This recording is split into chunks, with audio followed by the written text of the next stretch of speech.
Content করেছিলাম, যার শিরোনাম দিয়েছিলাম প্রতারণার বিপ্লব। যদিও বিপ্লব শব্দটা আমি ইনভার্টেড কমার মধ্যে ইউজ করেছিলাম, তার কারণ 24-এর এই আন্দোলনকে কোনোভাবেই বিপ্লবের সঙ্গে তুলনা করা যায় না, করার কোনো প্রশ্নই ওঠে না।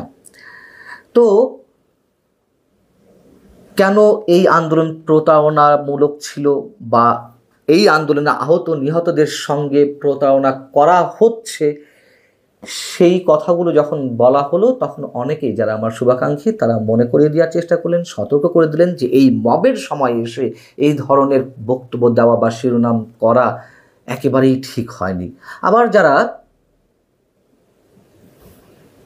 ক্ষিপ্ত হলেন তারা ফ্যাসিবাদের দোষর হিসেবে আখ্যা দেওয়ার চেষ্টা করলেন, নানান ধরনের হুমকি দিলেন। যদিও এই ধরনের ট্যাগ লাগিয়ে দেওয়া নতুন কিছু নয়, এর আগে পরে অসংখ্যবার এ ধরনের ট্যাগ লাগিয়ে দেওয়া হয়েছে, যেমনটা আওয়ামী লীগের সময় বিএনপি জামাতের দালাল বানিয়ে ফেলা হয়েছিল আমাকে। যাই হোক, এই কথাগুলো এ কারণে বলছি যে এটা যে স্রেফ প্রতারণার বিপ্লবে পরিণত হয়েছে সেই কথাগুলো খুব সহজভাবে আরও কঠিন শব্দে জানান দিয়েছেন বৈষম্য বিরোধী ছাত্র আন্দোলনের সাবেক মুখপাত্র, আন্দোলনের সামনের সারির নেত্রী উমামা ফাতেমা। তিনি স্পষ্ট ভাষায় বলেছেন যে এই যে সংস্কার, জুলাই শহীদ, আহত, এগুলো স্রেফ মুখের বুলি, এবং এই অভ্যুত্থানকে তিনি বাজার দরের কেনাবেচার সঙ্গে তুলনা করেছেন। এখন কি বলবেন? অনেকে বলবেন তিনি পদ পদবি পাননি, তিনি সামনের সারিতে স্থান করে নিতে পারেননি এনসিপিতে বা জাতীয় নাগরিক পার্টিতে, এই কারণে তিনি এই কথাগুলো বলছেন। বলার কোনো অবকাশ নেই যারা এইগুলো বলতে চান। তার কারণ উমামা ফাতেমা শুরু থেকেই বৈষম্যবিরোধী ছাত্র আন্দোলনের ব্যানার থেকে কোনো ধরনের রাজনৈতিক দল গঠনের বিরোধিতা করেছেন। শুরু থেকেই বিভিন্ন গণমাধ্যমের সাক্ষাৎকারে তিনি স্পষ্ট করে বলেছেন। এবং উমামা ফাতেমার সঙ্গে যখন আমি একাধিকবার কথা বলেছি, 1-to-1 সরাসরি কথা বলেছি, আমি তখনই বুঝতে পেরেছি উমামা ফাতেমার এই সংগঠনে থাকার বা টিকে থাকার কোনো ধরনের সম্ভাবনা নেই। তাকে এখান থেকে সরে আসতেই হবে। তার কারণ তিনি যথেষ্ট একজন প্রগতিশীল মেয়ে, ছাত্র ফেডারেশন করা মেয়ে, এবং এটা তো সত্য কথা, 24 আন্দোলনে অনেক প্রগতিশীল ব্যক্তি, প্রগতিশীল মানুষেরা শরিক হয়েছিলেন। আওয়ামী লীগের বিরুদ্ধে দীর্ঘ বঞ্চনা, দীর্ঘ নিগ্রহের শিকার হতে হতে দীর্ঘদিনের পুঞ্জীভূত ক্ষোভ থেকে এই আন্দোলনে অংশ নিয়েছিলেন। অনেক আওয়ামী পরিবারের সন্তানও তো অংশ নিয়েছিলেন। তো উমামা ফাতেমা তো অংশ নেবেনই, খুব স্বাভাবিক। এবং কথা বলার সময় তিনি আমার কোনো প্রশ্নের উত্তর দিতে পারেননি, তাকে যথেষ্ট হতাশাগ্রস্ত মনে হয়েছে, কিন্তু কথা বলতে পারেননি। কেন? তখনও তিনি সেই সংগঠনের মধ্যে ছিলেন, তিনি কনফিউজড ছিলেন আসলে কি করবেন না করবেন। এবং পরে এসে বিস্ফোরণটি ঘটল। এই বিস্ফোরণটি ঘটল যখন বৈষম্যবিরোধী ছাত্র আন্দোলনের কমিটি গঠন হলো গত 2 দিন আগে।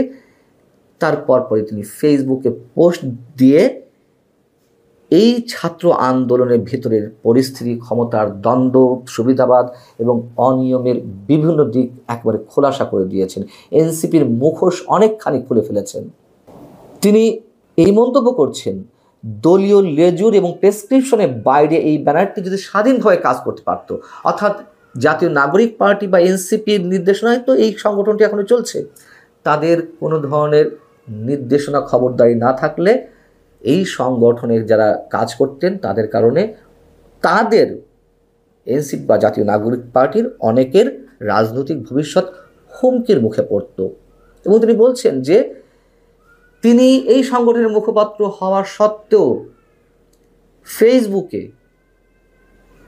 তার বিরুদ্ধে নোংরা প্রচারণা চালানো হয়েছে। এবং এদের সম্বন্ধে বলতে গিয়ে তিনি বলছেন যে কথিত সহযোদ্ধারা মানুষকে টিস্যু পেপারের মতো ব্যবহার করে এবং প্রয়োজন ফুরালে ছুঁড়ে ফেলতে এক মুহূর্ত নেয় না।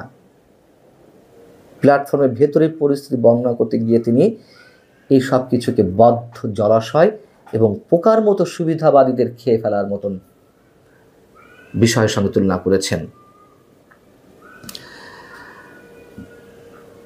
উমামা ফাতেমা একথাও বলছেন যে সংগঠনের ভিতরকার অবস্থা, যখন এই সংগঠনের সাবেক আহ্বায়ক হাসনাত আবদুল্লাহ কিংবা অন্যান্য তাদের জানানোর চেষ্টা করেছেন, কোনো ভিত হয়নি, বরং তাদের আচরণগুলো রহস্যজনক মনে হয়েছে। আমরা তো প্রতিনিয়ত তাদের কত বিপ্লবী কথাবার্তা শুনছি, তাই না?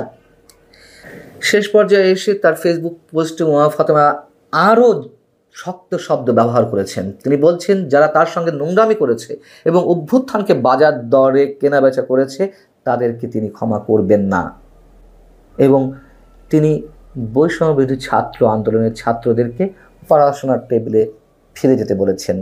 এই শব্দটা আমাদের কাছে খুবই আশ্চর্যজনক, এই কারণে যেই ছাত্ররা বাংলাদেশ পাল্টে ফেলার স্বপ্ন দেখায়, নিজেরা রাজনীতিবিদ হয়ে উঠেছে, কখনো পড়াশোনার কথা তাদের মুখ থেকে আমরা শুনিনি, কাউকে পরামর্শ দিচ্ছে অথবা দেশের শিক্ষা সংস্কারের জন্য তারা কোনো দাবি তুলছে। কি অদ্ভুত! ঠিক একইভাবে ডক্টর মোহাম্মদ ইউনূসের কথা বলা যায়, কখনো তিনি ছাত্রদের উদ্দেশ্যে পড়াশোনায় মনোযোগী হতে বলেননি। এবং এই বৈষম্যবিরোধী ছাত্র আন্দোলনের ব্যানার থেকে যেই দলটি গড়ে উঠেছে জাতীয় নাগরিক পার্টি, তাদের অনেকে তো দাবি করেন যে তারা 200 থেকে 300 আসন পাবে, তারা ক্ষমতায় যাবে তার মানে। অথচ আন্তর্জাতিক গণমাধ্যম দ্য ইকোনমিস্ট গত একদিন আগেই তারা যে প্রতিবেদনটি প্রকাশ করেছে এবং তারা তাদের জরিপের কথা জানিয়েছে, যেখানে দেখা যাচ্ছে এনসিপির জনপ্রিয়তা মাত্র 5%।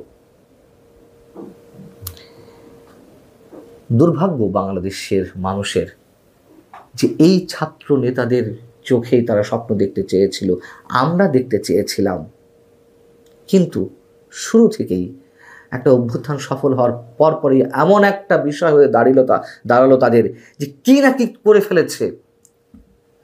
দখলবাজি, চাঁদাবাজি, তদবির বাণিজ্য, সন্ত্রাসী কর্মকাণ্ড, মবে নেতৃত্ব দেওয়া, লবিং, গ্রুপিং, ক্ষমতা লিপ্সু হয়ে পড়া, ক্ষমতায় যাওয়ার জন্য যা ইচ্ছে তা করা, ভিন্ন রাজনৈতিক দলের সিনিয়র নেতাদেরকে সম্মান করে পর্যন্ত কথা না বলা, এই জায়গায় এসে পৌঁছেছে এই নেতারা।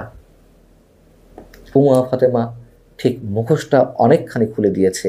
এতে আমরা খুব খুশি নই যে একের পর এক এদের এই চরিত্র, এই চেহারা দেখতে হচ্ছে। তার কারণ স্বপ্নভঙ্গ তো হয়েছে আমাদেরই। ভালো থাকুন সবাই। আল্লাহ হাফিজ।